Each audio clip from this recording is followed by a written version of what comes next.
Welcome to our second part looking at the Christmas decorations hanging around the streets of London that we haven't featured before. So no, we're not going to start at Oxford Street because we've been there. And today we're going to bring you 5 more places, but we're going to start just off Oxford Street at this place, St Christopher Place. Whenever I take people up to London, we always end up going down St Christopher Place because it's just off Oxford Street and everyone always walks past it. They absolutely miss that entrance. So let's have a look at the Christmas decorations they've got here this year. Now, we have featured them previously, and normally they're giant baubles which are hanging down with dancers sitting on them. This year they've gone completely different. You can only really describe these as giant gift tags hanging from string of the same colour. Yeah, anyway, let's have a close-up look and see what they've got on them. But they do look really effective, especially with the light shining on them.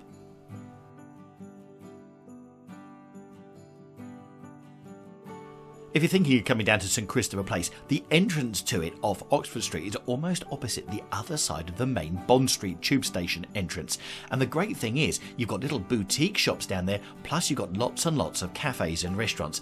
Plus, if you come down here till about the 5th of January, you've got these lovely decorations as well. And just off St Christopher Place, you have this, which is James's Street, which is beautiful. And as you can tell, lots of people sitting outside at cafes, eating and drinking. And of course, another thing that brings people close is Selfridges is no more than a 30-second walk from here. With beautiful colourings and architecture like this, it can only be the one and only Leadenhall Market. Right, let's go in and see what they've got for Christmas.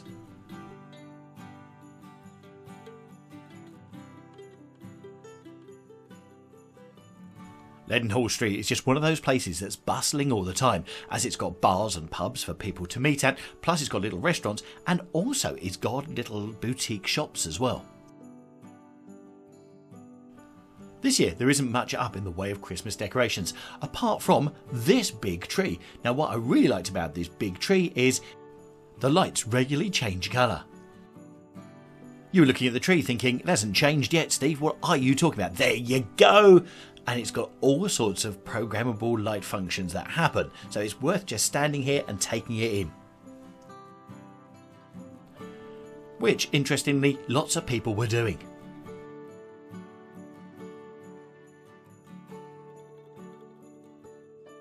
Leadenhall Market is one of the oldest market sites in London. It was actually formed in the Roman times when one of the first markets ever appeared in London appeared in this very spot. But also it's one of those places that so many people walk past, and it's under the shadow of the Lloyd's building. That's the one that looks like it's inside out.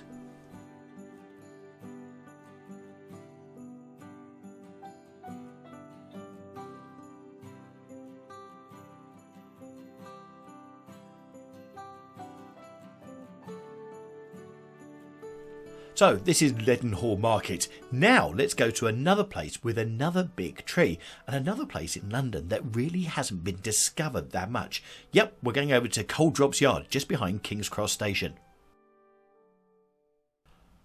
This year they've decided to go for a big original tree. Over the previous years they've put things up like pyramids and various other things, but not a proper tree. And on it this year you've got all sorts of skiing in neon. Now, if you're scratching your head and thinking, what are those things behind? They used to be gas holders, and they used to hold gas for big parts of London. They've now been converted into flats.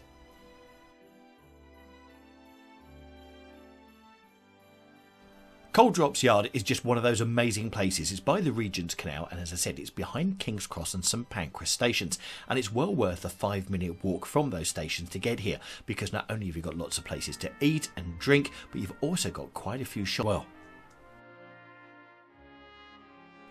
The other thing I love about this place, it doesn't seem to matter what time of day you come over here, it's never that busy.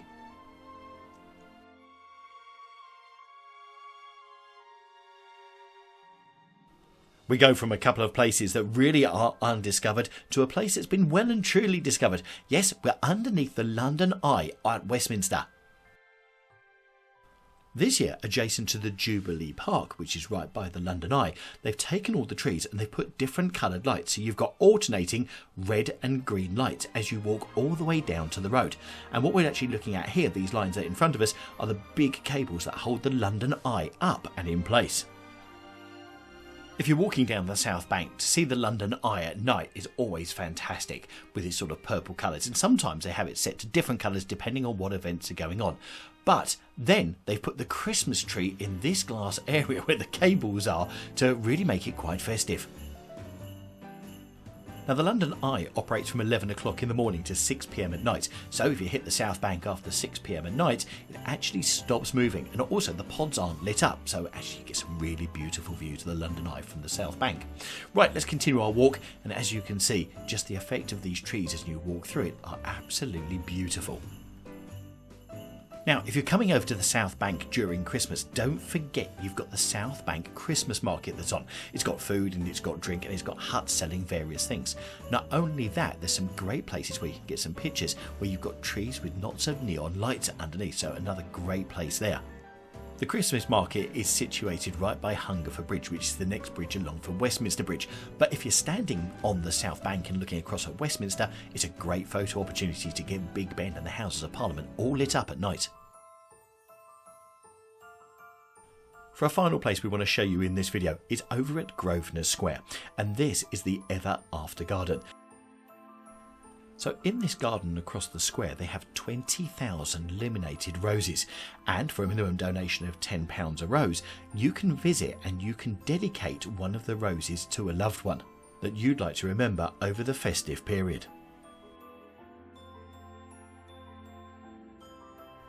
This is the third time they've had this in operation, and in the first 2 years it's raised over £250,000 for the Royal Marsden Cancer Charity, which has made such a massive difference to them. So not only are you remembering those that you love by dedicating one of the roses, but also you're making a massive difference to cancer research as well. Also, the great thing is you can come down here, you can reflect on life in peace, but also you can donate money without having to have a rose dedicated.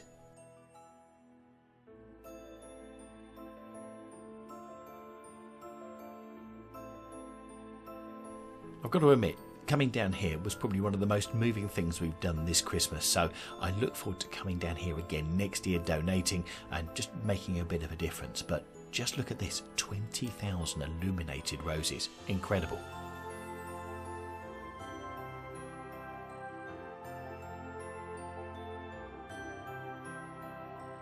So what was your favourite place of all the different places that we've shown you in this video? Do let us know in the comments down below.